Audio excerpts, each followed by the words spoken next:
शिवसेना पक्ष प्रवेशाच्या या सोहळ्याच्या निमित्तानं आपल्याला आशीर्वाद देण्यासाठी उपस्थित असलेले महाराष्ट्रातील अनाथांचे नाथ, महाराष्ट्राच्या लाडक्या बहिणीचा अतिशय लाडका भाऊ म्हणून ज्या महाराष्ट्रानं डोक्यावर घेतलेले आपल्या राज्याचे लोकप्रिय उपमुख्यमंत्री आदरणीय एकनाथरावजी शिंदे साहेब, मंचावर उपस्थित नामदार आदरणीय भरतशेठजी गोगावले साहेब, मंचावर उपस्थित नामदार आदरणीय प्रकाशजी आंबेडकर साहेब, मंचावर उपस्थित आपल्या राज्याचे माजी मंत्री मार्गदर्शक आमदार आदरणीय तानाजीराव सावंत सर, मंचावर उपस्थित राज्यसभा नूतन खासदार डॉक्टर आदरणीय ज्योतिताई वाघमारे मॅडम,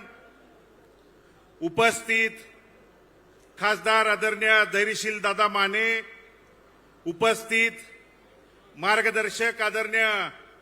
शहाजी बापू पाटील, आदरणीय चंद्रहारजी पाटील, आदरणीय सिद्धारामजी मेहत्रे साहेब, आमदार राजाभाऊजी खरे साहेब, आदरणीय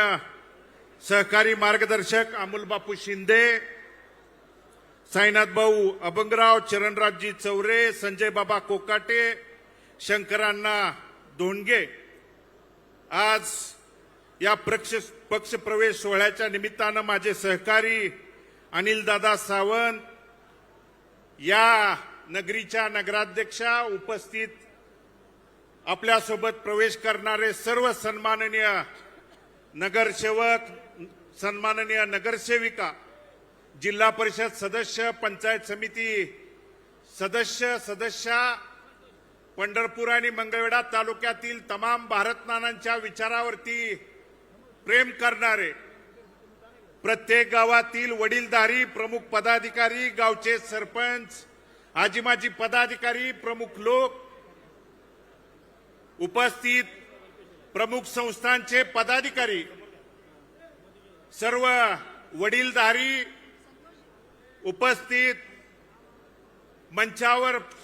शिवसेनेचे सन्माननीय सर्व पदाधिकारी, सर्व वडीलधारी, सर्व सन्माननीय पत्रकार बंधू आणि उपस्थित तरुण सहकारी मित्रांनो, आजच्या या पक्ष सोहळ्याच्या निमित्तानं मी आदरणीय शिंदे साहेबांचं मनापासून, अंतकरणापासून या ब्रह्मांड नायक पांडुरंगाच्या नगरीमध्ये त्या ठिकाणी अंतकरणापासून स्वागत करतो. साहेब, 2009ला या मतदारसंघाची पुनर्रचना झाल्यानंतर देवभूमी पंढरपूर आणि संतभूमी मंगळवेढा या दोन्ही नगरीची हा मतदारसंघ झाल्यानंतर 2009, 2014, 2019ला तिन्ही वेळेला माझ्या वडिलांनी, भारत नानांनी या मतदारसंघाचं प्रतिनिधित्व केलं. या भागातल्या शेतकऱ्यांच्या, सर्वसामान्यांच्या, बहुजन समाजाच्या अडचणी, प्रश्न, समस्या त्या पवित्र विधान भवनामध्ये भांडण्याच्या त्या ठिकाणी भूमिका बजावली. परंतु 2020ला कोरोनाच्या त्या कठीण काळात, त्या प्रसंगी दुःखद निधन झाल्यानंतर, त्या अडचणीच्या, संकटाच्या प्रसंगी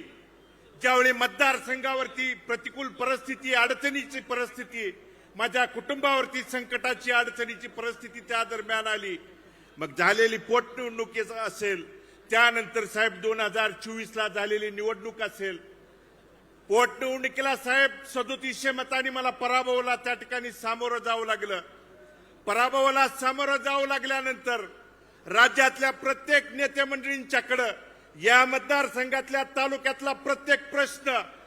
पोटतिडकीनं मांडण्याचा, त्या ठिकाणी घेऊन जाण्याची भूमिका मी मांडत होतो, भांडत होतो, बोलत होतो. परंतु तालुक्यात बऱ्याच लोकांनी सांगितलं, भालके संपलेत, भालकेचं काय आहे, पण 2024ला देखील साहेब निवडणूक लढवत असताना या भालकेचं काय आहे म्हणून त्या ठिकाणी सांगितलं. पण त्या प्रतिकूल परिस्थितीत साहेब डोक्यावरती कुणाचा देखील हात नसताना ती निवडणूक लढवली आणि इथल्या मायबाप जनतेने, कारण माझ्या वडिलांच्या जाण्यानंतर माझ्या वडिलांनी जर माझ्या पाठीमागे काय सोडलं असेल, कारण वडील मुलासाठी इस्टेट प्रॉपर्टी संपत्ती सोडतो, माझ्यासाठी जी इस्टेट प्रॉपर्टी धन संपत्ती आहे ती माझी मायबाप जनता ही माझी इस्टेट प्रॉपर्टी धन संपत्ती आहे. साहेब मला 1,16,717 मतदार बंधू भगिनींनी आशीर्वाद देऊन पाठबळ देण्याची भूमिका त्या दरम्यान बजावली. 8,400 मतांनी त्या ठिकाणी पराभव स्वीकारावा लागला. पण पराभवानं खचून न जाता लढणं त्या ठिकाणी काळाची गरज आहे. लढणं, कारण साहेब मी आपली भाषणं नेहमी त्या ठिकाणी ऐकत आलेलो आहे. रणांगणातनं त्या ठिकाणी पळ कधीच काढायचा नसतो, रणांगणातनं पळायचं नाही तर प्रत्येक रणांगणातनं पळवायचं काम त्या ठिकाणी करायची भूमिका, पार पाडायची असते भूमिका. आणि म्हणून साहेब 4 महिन्यापूर्वी नगरपालिकेच्या निवडणुकीच्या निमित्तानं, कारण आपल्याला साहेब भेटायला येत असताना ज्या अनाथांच्या नाथ म्हणून ज्या महाराष्ट्रात आपण त्या ठिकाणी साहेब प्रसिद्ध आहे, गोरगरिबांना मदतीचा हात देणं, कार्यकर्त्यांना ताकद देणं, बळ देणं, कारण या पंढरपूरकरांनी नाही तर संपूर्ण महाराष्ट्राने साहेब बघितलंय. आज आपण मुख्यमंत्री असताना साहेब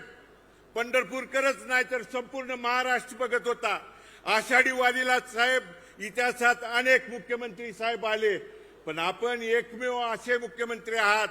की आषाढी वारीच्या नियोजनासाठी अगोदर 2-2 दिवस त्या ठिकाणी, मग वाकरीपासून तो मंदिर परिसराचा प्रत्येक भाग ना भाग फिरून, मग पाण्याची परिस्थिती त्या ठिकाणी वारकऱ्यांना आहे का,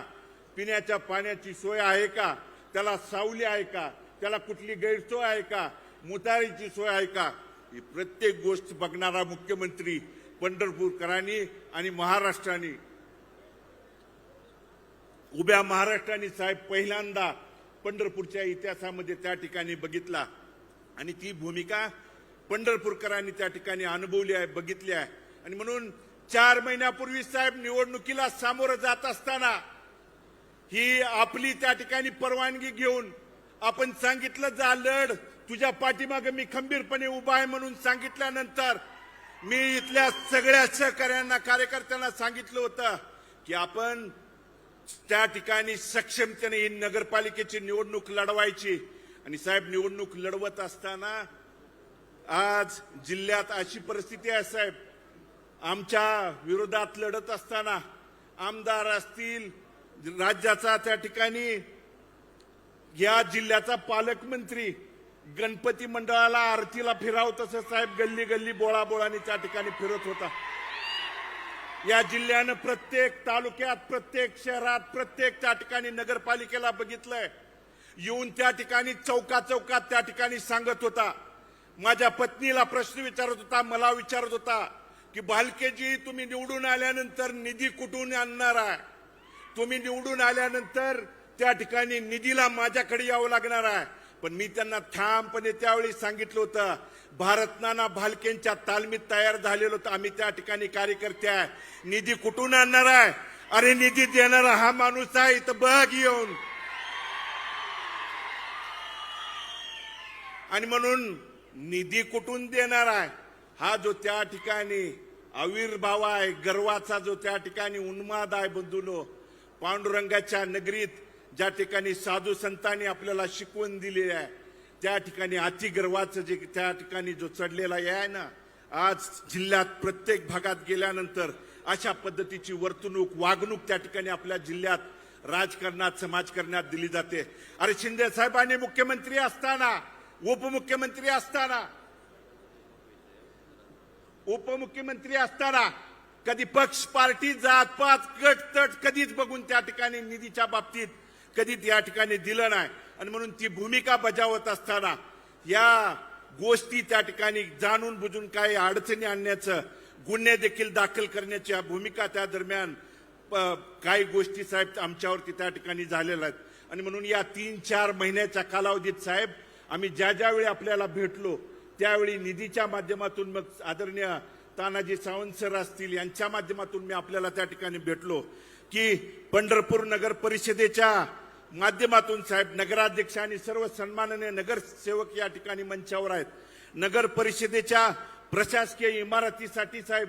विशिष्ट त्या ठिकाणी वैशिष्ट्यपूर्ण निधीतून 50 कोटीच्या निधीची साहेब त्या ठिकाणी आपल्याला मागणी त्या दरम्यान केलेली आहे. पंढरपूर शहराच्या विकास आराखड्यातल्या रस्ते विकसित करण्यासाठीची साहेब आम्ही त्या ठिकाणी 100 कोटीची मागणी आपल्याकडे केलेली आहे साहेब. यशवंतराव चव्हाण तलाव त्या ठिकाणी परिसर विकासासाठीची 30 कोटीची आपल्याकडे निधीची मागणी केलेली आहे. वैशिष्ट्यपूर्ण निधीच्या संदर्भात साहेब कार्तिक वारी, आषाढी वारी आणि इतर त्या ठिकाणी ज्या वाऱ्यांच्यासाठी जो निधी दिला जातोय तो निधी वारी त्या ठिकाणी आषाढी वारीच्या 10-15 दिवस आधी दिला जातो.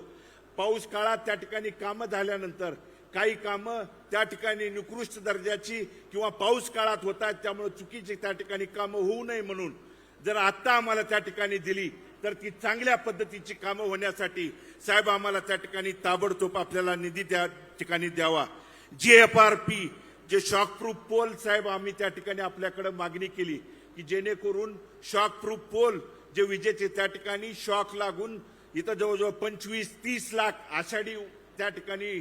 जी यात्रा आषाढीच्या वेळी भरते त्यावेळी कुणालाही इथल्या वारकरी येणाऱ्या महाराष्ट्रातल्या येणाऱ्या वारकऱ्यांना शॉक लागणं त्या ठिकाणी दुर्घटना होऊ नये म्हणून त्या दरम्यानची त्या निधीची त्या ठिकाणी मागणी केलेली आहे. पंढरपूर शहरामध्ये साहेब त्या ठिकाणी अद्ययावत असं क्रीडा संकुलाचं त्या दरम्यान मागणीचं आपल्याकडे ती मागणी केलेली आहे. आणि दुसरं जे संतांची नगरी म्हणून मंगळवेढ्यामध्ये साहेब जी प्रसिद्ध आहे त्या नगरीमध्ये 24 गावच्या उपसा सिंचन बाबतीतल्या योजना आहे आणि जगज्योती महात्मा बसवेश्वराच्या स्मारकासाठीचा वर्षानुवर्ष साहेब महात्मा बसवेश्वराच्या स्मारकाच्या बाबतीतला निधी ज्या महात्मा बसवेश्वरांनी 13 वर्षाचं वास्तव कर्मभूमी म्हणून मंगळवेढ्याच्या नगरीमधून जगाला त्या ठिकाणी समानतेची त्या ठिकाणी संदेश दिला, त्याचं त्या ठिकाणी कुडल संगमच्या धर्तीवरती आपल्या मंगळवेढ्यामध्ये त्या ठिकाणी स्मारक व्हावं यासाठी साहेब त्या ठिकाणी स्मारकाच्या निधीच्या बाबतीत आणि संत चोखामेळा स्मारकाच्या निधीच्या बाबतीत त्या ठिकाणी निधी मिळावा ही विनंती आपल्या माध्यमातून करतो. आणि सन्माननीय आदरणीय आरोग्यमंत्री साहेबांना देखील एक विनंती या दरम्यान करणार आहे की कॉटेजला 200 बेडचं त्या ठिकाणी आपल्याला त्या ठिकाणी घोषणा झालेली आहे त्या बाबतीत करून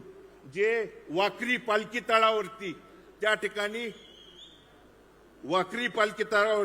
ते ट्रामा केअर सेंटर साहेब आपण आषाढीच्या वेळी त्या ठिकाणी येऊन पाहणी करून देखील त्या ठिकाणी गेला होता, ते देखील करावं ही मागणीच या दरम्यान करतो. एवढंच विनंती या निमित्तानं करतो आणि मी पुनश्च एकदा आदरणीय साहेबांचं अंतःकरणपूर्वक मी आभार या दरम्यान व्यक्त करतो. आणि साहेब आपण जो आमच्यावरती विश्वास दाखवलाय या पक्षामध्ये भविष्य काळात आदरणीय बापूंनी सांगितलेल्या पद्धतीनं या पक्षवाढीच्यासाठी भविष्य काळात आपल्या विचारानं जास्तीत जास्त त्या ठिकाणी आपल्या जिल्ह्यात त्या ठिकाणी शिवसेनेचे आमदार निवडून देण्यासाठी आम्ही भविष्य काळात आपल्या सोबत त्या ठिकाणी ताकदीनं लढून त्या ठिकाणी आपल्या सोबत राहू एवढंच या निमित्तानं अभिवचन देतो आणि मी माझं मनोगत थांबवतो. धन्यवाद. जय हिंद, जय महाराष्ट्र. आणि यानंतर आपल्या सर्वांशी संवाद साधतायत